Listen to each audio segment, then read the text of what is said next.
ہمارے ملک میں اتنی زیادہ مردانہ کمزوری ہے جس کی وجہ سے ہر گاؤں ہر شہر میں آپ کو اس چیز کا اشتہار ضرور نظر آتا ہے، لیکن ہمارے معاشرے میں تو کوئی مرد خود کو ماننے کو تیار نہیں کہ وہ کمزور ہے۔ پھر یہ اشتہار کیوں؟ کیمرہ آن ہے، بتا تو نہیں تو کمزوری ہے کہاں پہ؟ کمزوری یہاں پہ کیا ہم نے مرد کو اتنی طاقت دی ہے کہ اسے ہم سکھا سکیں کہ عورت عزت کرنے والی چیز ہے، عورت رسپیکٹ دینے والی چیز؟ ہم نے سکھایا مرد کو؟ ہم نے نہیں سکھایا۔ ہم نے مرد کو سکھایا کہ عورت خریدنے والی چیز ہے، تم جتنا زیادہ کماؤ گے اتنی اچھی خوبصورت عورت کی بولی لگا کے خرید پاؤ گے۔ ہم نے تو معاشرے میں مرد کو یہ سکھایا ہے، تو پھر ہم کیوں لوگ اتنا پیٹ کے کہتے ہیں کہ مرد ظالم؟ عورت آج نکل کے کہتی ہے روڈ پہ میرا جسم میری مرضی ہے اور مرد ظالم ہے۔ مرد ظالم بنا کیسے ہے؟ کون سی عورت مرد سے آج یہ توقع نہیں کرتی کہ مجھے شادی کرنے کے لیے اپنانے کے لیے پہلے تمہارے پاس گاڑی بنگلہ ہونا چاہیے؟ اگر کوئی مرد کہے کہ میں سچی نیت والا ہوں، میں مخلص ہوں، میں تمہارے ساتھ وفادار رہوں گا، مجھ سے شادی کر لو، میرے پاس پیسے نہیں، کوئی عورت کرے گی اس سے شادی؟ اس عورت کو حق ہے پھر یہ کہنے کا کہ بھئی مرد ظالم ہے؟ عورت خود ظالم ہے، عورت نے مرد پہ ظلم کیا ہوا ہے اور وہ اس ظلم کو مانتی نہیں۔ مرد اتنا زیادہ مرد مجبور ہو گیا کہ اب تو ہمیں یہ سننے کو ملتا ہے کہ اب تو زیادہ تر خسرے جو ہوتے ہیں نا وہ نکلی آگے، وہ تو کچھ لڑکے خسرے بنے ہیں۔ ہم ڈوب کے نہیں مرتے، یہ بات کرتے ہیں، وہ کیسے نکلی خسرے بنے ہیں؟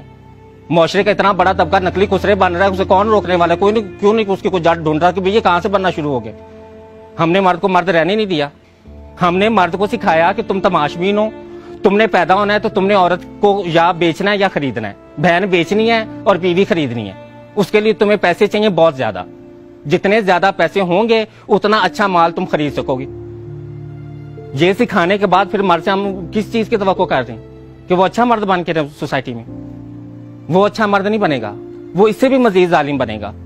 پاکستان میں 100 میں سے 60% نوجوان نسل ہے، اس نوجوان نسل میں سے 50% اسکولوں میں نہیں ہے، تو جو 50% اسکولوں میں نہیں ہے ان کے پاس اینڈرائڈ موبائل تو ہے، تو وہ اینڈرائڈ موبائل پہ کیا دیکھتے ہیں؟ وہ اینڈرائڈ موبائل پہ کیا قرآن و حدیث کی تعلیم سن رہے ہیں؟ کیا وہ موبائل پہ ملک کو کیسے ترقی کی راہ پہ گامزن کرنا ہے وہ نوجوان نسل یہ سیکھ رہی ہے جو اسکولوں میں نہیں ہے؟ وہ گندی فلمیں دیکھ رہی ہے، جنسی فلمیں، جن کو سنتے بھی ہم شرما رہے ہیں، جن کا نام سنتے ہیں میں کہتے ہیں کہ سارا جان دیکھتا رہے لیکن ہم بات نہ کریں، ایسے ایسے ہم منہ چھپاتے ہیں ایک دوسرے سے۔ کیوں؟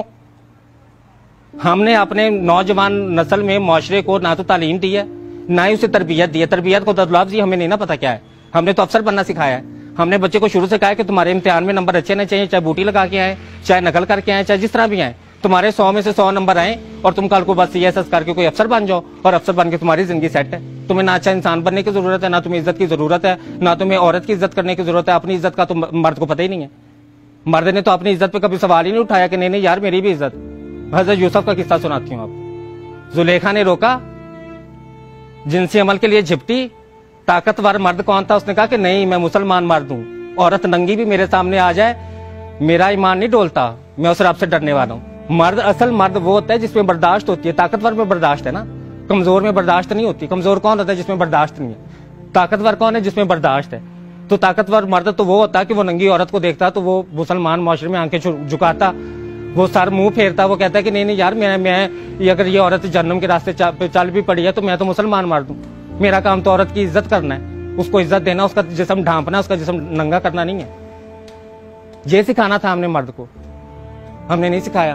ہم نے تو اسے بولی لگانا سکھایا، ہم نے اسے کہا بولی لگاؤ، بیوی خریدنی ہے تو بولی لگاؤ، اگر تمہیں اپنی بہن کو کہیں رشتہ کرنا ہے تو اس کے لیے بھی بولی لگاؤ، پوچھو کہ کوئی کتنا پے، تم کتنا پے کر سکتے ہو، کوئی تمہیں کتنا پے کر سکتا ہے۔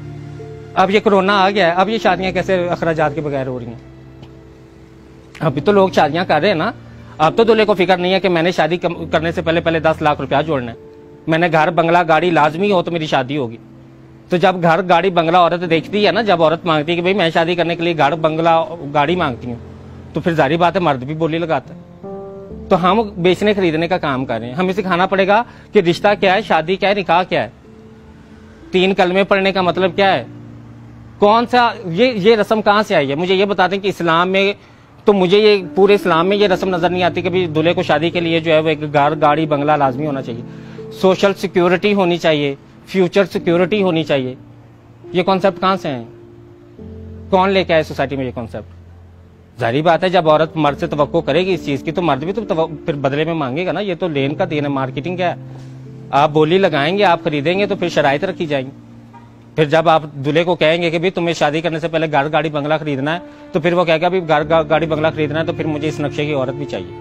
عورت نے کیا کی, عورت پھر میڈیکل کلینکس کس لیے کھلے کہ وہ اس نقشے کی عورت بنانے کے لیے, کہ ان کو کاٹو, ان کا پیٹ کاٹو, ان کی چھاتیاں کاٹو, ان کے چہرے کاٹو, پلاسٹک سرجری کے نام پہ کاٹ کے ان کو پیش کرو مارکیٹ. اس ٹرینڈ میں آج ہم زندگی گزارے. آج اس پیٹ کاٹنے کا نام ہم نے لیپو تھراپی رکھا ہوا ہے. ہم چہرہ کاٹتے ہیں تو اس کا نام ہم نے جو ہے وہ پلاسٹک سرجری رکھا ہوا ہے. ہم چھاتی کاٹتے ہیں تو ہم نے اس کا نام سلیکون سرجری رکھا ہوا ہے. ہم نے تو نام بدل کے تو ان کو بڑا گلوریفائی کیا ہوا ہے نا. ان کے نام ایسے گلوریفائی کر کے رکھے ہوئے کہ کوئی یہ محسوس نہ کرے کہ میں زندہ جان اپنا پیٹ کٹوانے لگا ہوں.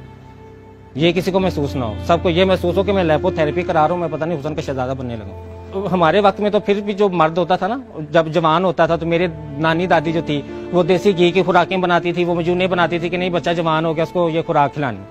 آج کل بچے کیا کر رہے ہیں, آج کل جو اسٹیرائڈ کا ٹیکا ہے, زہر ہے, وہ جسم میں لگا رہے ہیں. جوان بچہ, نہ ان کی ذہنی حالت ٹھیک رہی نہ ان کی جنسی حالت ٹھیک رہی. اور بچے پیدا کرنے کا مطلب یہ قطعی نہیں ہے کہ آپ جنسی طور پہ مضبوط اور طاقتور ہیں. بچے پیدا ہوتے ہیں اللہ کے امر سے. اگر آپ عورت کو جنسی تسکین دے رہے ہیں تو پھر آپ طاقتور مرد ہیں جس کو مردانہ کمزوری نہیں ہے. اور اگر آپ عورت کو جنسی تسکین نہیں دے رہے اور عورت بغاوت پہ اتر آئی اور وہ روڈ پہ کہتی کہ میرا جسم میری مرضی, مجھے تم سے تسکین نہیں ملتی, اب میرا جسم ہے میں جسم مرضی تسکین لوں, تو وہ اس مردانہ کمزوری کا علاج جو ہے نا وہ خوراک سے اور ذہنی سکون سے ہو. جب تک مرد کے ذہن میں ذہنی سکون نہیں ڈالا جائے گا, جب تک اس کے اوپر سے یہ ذمہ داریاں اور بوجھ نہیں ہٹائے جائیں گے, تب تک یہ چیزیں نہیں ٹھیک ہوں گی.